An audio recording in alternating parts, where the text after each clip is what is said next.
Greetings, topology class. I'm excited to continue studying topology together for the next few weeks.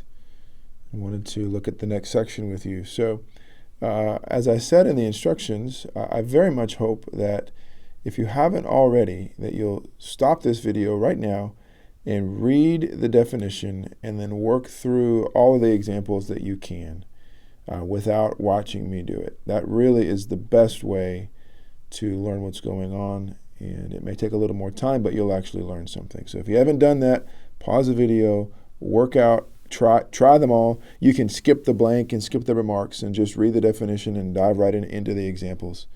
If you've worked them out or at least spent some serious time thinking about them, then I invite you to follow along, and I hope that this video will help you. So our first definition is something we're recalling. What is the neighborhood of a point? A neighborhood of a point is just any open set containing that point. So when I say neighborhood of X, I just mean an open set, i.e. an element of F containing X. All right, so our real definition, the key definition for this theorem is the following. So we're going to call a topological space Hausdorff. Hausdorff is an adjective describing topological spaces. If and only if, for each pair of distinct points, x and y in X, there exists a neighborhood, u of x, and a neighborhood, v of y, such that u intersect v is empty. All right? And so it's not hard to see from the definition here, u and v are different neighborhoods. They don't intersect, and yet they're not empty themselves. So they're disjoint neighborhoods that contain these points. One way to say it is these neighborhoods actually separate the points. Here is a picture, and I believe this is one of the best ways you can think about it. So let's think about a point x over here and a point y over here. These are different points in my space. And so I'm going to think about an open set around X. We'll call that U like before. And then maybe I've got an open set around Y. We'll call this V. And so the point is this open set and this open set don't intersect at all. There's no crossing between them. So when you can do this separation for any points in your space is called Hausdorff. Otherwise, it's not. Two quick remarks. So first off, Hausdorff spaces are sometimes called T2 spaces. And that raises an interesting question like T2. Is there a T1 space? Is there a T0 space? Is there a T3 or a T4 space? And the answer to all of that is yes, actually. And these different spaces, these different numberings are a way of measuring, in some sense, how tight you can pack a closed set into an open set, or in other words, how densely populated your open sets are. So we're not going to talk about the other numberings, but if you're curious, you could Google it and read about some of the other numberings. Pretty interesting. There's actually, I think, a T2.5 space. At least someone has come up with such a thing. Okay, so that's the first remark. Second remark is that Hausdorff spaces were first talked about by the mathematician Felix Hausdorff. I believe he died, he was 18-something through, I believe, 1942. I forget the details. He's considered one of the key minds behind topology. Even though people had done topological things long before him, he was really a key founder in making topology how we know it today. So again, I would encourage you to pause the video and use the amazing resource of Google, and you can read a little bit about Felix Hausdorff. Okay, so that said, let's dive in and work through these examples. I very much hope you've worked on them already. If not, it's not too late to click pause. So first example, we've got the standard topology on the real numbers. Is this space Hausdorff? So to check that, I need to start by checking two distinct points, right? So I'm going to I'm going to say, look, let's let x and y be in R with x not equal to y. I'm going to draw a picture over here, and the picture is going to guide me. So here's x, and here's y. Let's zoom in a little bit. And now I need to find open sets containing x and y that don't intersect. That's it. These are arbitrary points. Can I find open sets containing x and y that don't intersect? So here I claim is one open set around x. It contains x, it's open. Here's another open set around y. And boy, my picture sure suggests that I can always find open sets, open neighborhoods of each point that don't intersect. How are we going to write that down? Well, we need a way to do this. I really am just coming up with a little epsilon bubble, an epsilon neighborhood around x and an epsilon neighborhood around y. And I just have to pick it small enough where they don't overlap, right? I've got to pick this radius and this radius small enough. So here's the trick. So let's go zoom out a little bit. So I've got my points, x and y. I could actually use, take the distance between them and just cut it in half. And some of you are going to say, that's cutting it pretty close. If I go out half here and half there as an open set, the parentheses lie on the same point, but it's open, so it's not in either. So half the distance between them actually will work as my radius. If you want to be safer, you could divide by 4 or 5 or 10 or a billion, or there's obviously lots and lots of choices here. I'm going to use the largest possible epsilon I can. So let's choose these points in R, x not equal to y, and let's say, and let's let epsilon be the distance between x and y. I'm just going to divide by 2. Again, if you're not comfortable with how close that is, you can put a 4 there or a billion there or whatever you want. Okay, so then let's please realize that the ball of radius epsilon around x intersect the ball of radius epsilon of around y is empty, but the ball of radius epsilon around x contains x, and the ball of radius epsilon around y contains y. So we've just shown, right, I did this for arbitrary points. I can always find an open set containing x and an open set containing y whose intersection is empty. So we can say at this point, thus, this space is, I'm just going to say T2, just to avoid all the writing. Okay, so that's our first example. Next example, let's pick a non-empty set, and let's look at the discrete topology on that set. So if you've forgotten what the discrete topology is, now will be a great opportunity for you to pause the video, pull out your book, and look that up. Hopefully you remember. So this one, it's the topology here, F. Let's just write that down. F is quite literally the power set on X. That's a really bad power set, but that's all I've got today. Okay, so I've got every possible set in there. And so is this space Hausdorff? Well, what do we have to do to show that it's Hausdorff? We have to choose 2 points. So let's choose x and y in X with x not equal to y. Okay, and now I'm going to simply note that that the set X is in F, and the set Y is in F, and clearly the set X intersect the set Y is empty as long as X is not equal to Y. The set X being in F means this is a neighborhood of the point X, right? This set is a neighborhood of the point X. This set is a neighborhood of the point Y, and they're disjoint. And so we can say, so thus X, F is, again, I'll just write T2 to save a little bit of time. One quick comment, you might be asking the question, well, what happens when the cardinality of X is just 1? What if big X, my set, has one thing in it? Well, in that case, it's sort of trivially Hausdorff. There's nothing to check. So technically speaking, given any two distinct points in X, then it's Hausdorff. So I probably should have written something about the cardinality of X being bigger than 2, but in this case, it's true either way. Okay, ooh, wow, I had a major spacing issue. Oh my, and I'm deep into the video and don't feel like re-recording it. So let's just, hopefully we can squeeze this one in. I'll go back and add a little more space for yours. Didn't see this.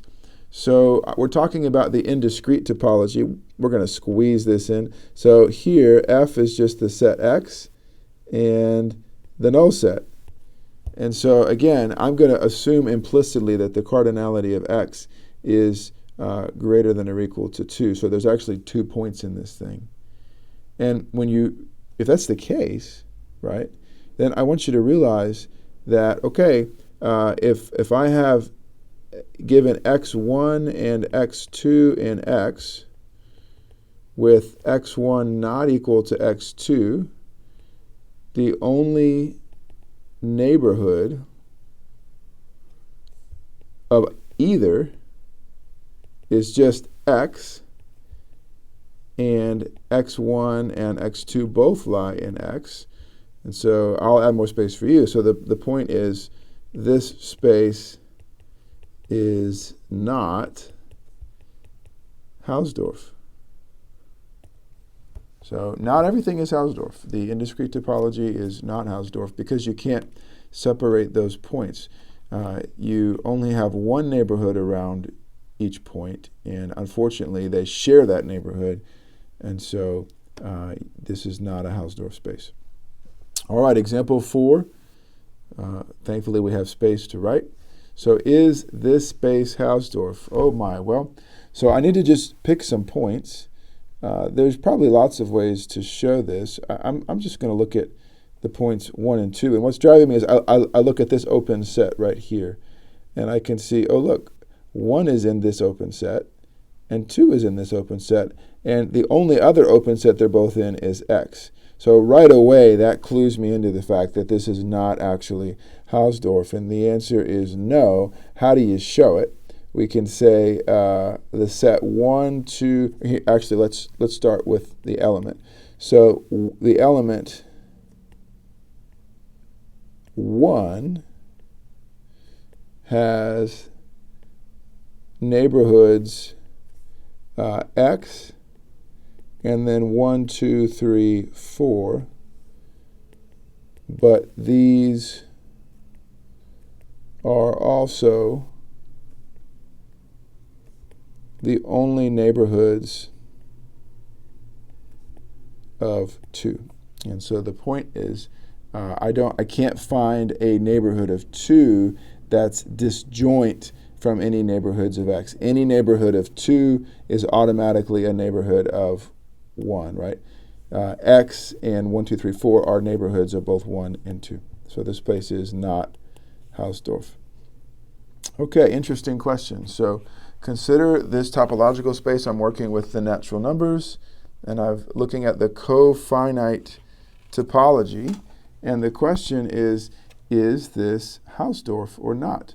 So let's, again, just start with 2 elements. So let's say, look, let's consider 1 and 2 in the set of the natural. So I'm thinking about these as elements. Okay?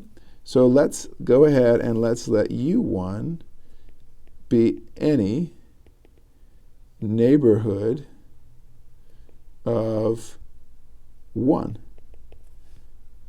All right, well, if you're a neighborhood of 1, you're open. So U1 is open. So that means that U1 complement is finite. Let's say, I don't know, U1 complement, let's suppose, oops, I'll use my C. U1 complement, let's say it's, who knows, A1, A2, A3, out to some AK. All we know is it's finite. Now let's let U2, I'm going to have a spacing issue again. Let U2 be any neighborhood of 2. Okay, so again, U2 complement is finite.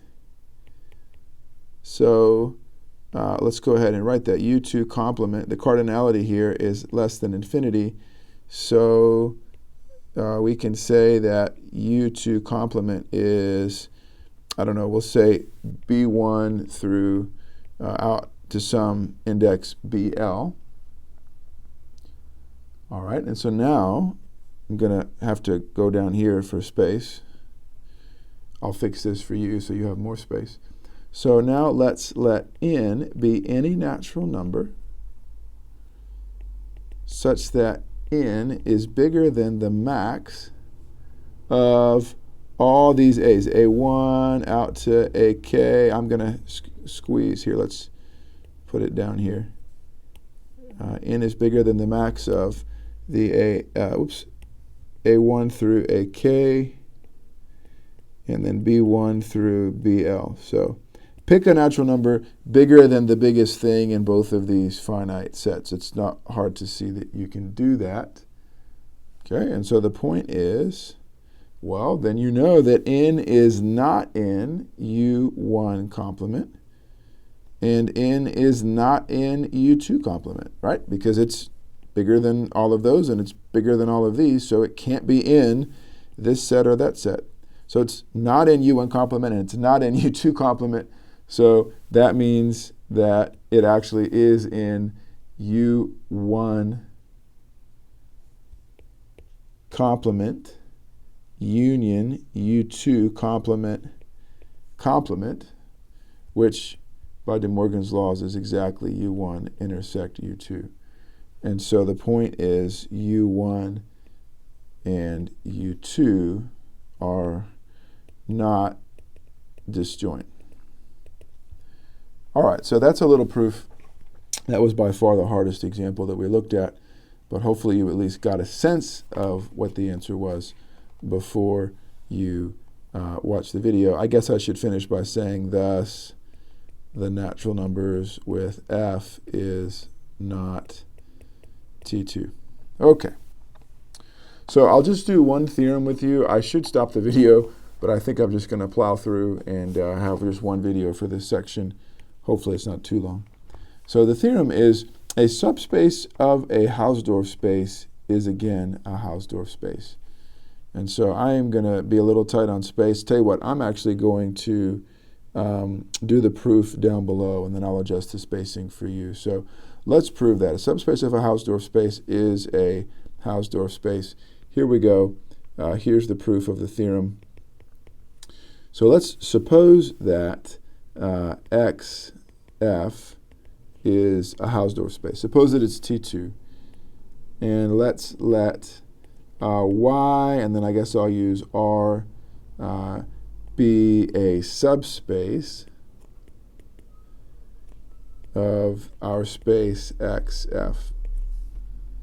Okay, so our goal, we need to show that YR is Hausdorff, right? That's what we're trying to show. That's the claim. So hopefully you haven't forgotten what a subspace is. If you have, pause the video, go look it up. But anyway, it's a space, and it satisfies some certain properties in relation to the larger space. But it's a space, so to show that it's Hausdorff, I need to choose two distinct points. So let's let Y1 and Y2 be distinct points of our space Y. Okay, but we need to realize, hey, Y is a subset of X. So let's just go ahead and write down Y1 and Y2 are actually distinct points in the larger space X. But what do you know about the larger space? The larger space is Hausdorff. And so what does that mean? So it means, let's just say, but, we'll say, but XF is Hausdorff. So that means there exists U1 and U2, they're open sets. So I'm just going to say they're in F. They're open sets in X. Okay? Such that Y1 is in U1. U1 is a neighborhood of Y1, comma. Y2 is in U2. U2 is a neighborhood of Y2. And finally, U1 intersect U2 is empty. That's what it means for X to be a Hausdorff space and these 2 points living in X. So now that's all fine and dandy, but we're working in Y, right? And I picked 2 distinct points of Y, so I need to actually find open subsets in Y that separate these points. So how am I going to do that? Well, I'm going to consider the set V1, and I'm going to let V1 be U1 intersect Y, and I'm going to let V2 be U2 intersect Y. And if you did remember or pause and look up the definition of a subspace, you'll recognize that this is exactly the definition of the open sets of R, right? Where R is my topology on Y. So then we can say then, by definition, right, V1, whoops, that's a V, not a Y, V1 and V2 both live in R, okay? And let's take a moment. Also, let's notice that Y1 is in U1 and it's in Y, so Y1 is in V1 and Y2 is in V2. But, and here's the key, V1 intersect V2, that's contained in U1 intersect U2. Make sure you believe that. And U1 intersect U2 is empty. So it follows that V1 intersect V2 is empty. And we can say thus YR is, I'll just say T2. And there you have it. So that's it. That's a quick summary of the section. I will go back and add a little more space for you guys to be able to write everything down. So you've got 2 homework problems from this section due on Tuesday. You'll hand those in on Campus Web. You can upload them, and then we'll go from there.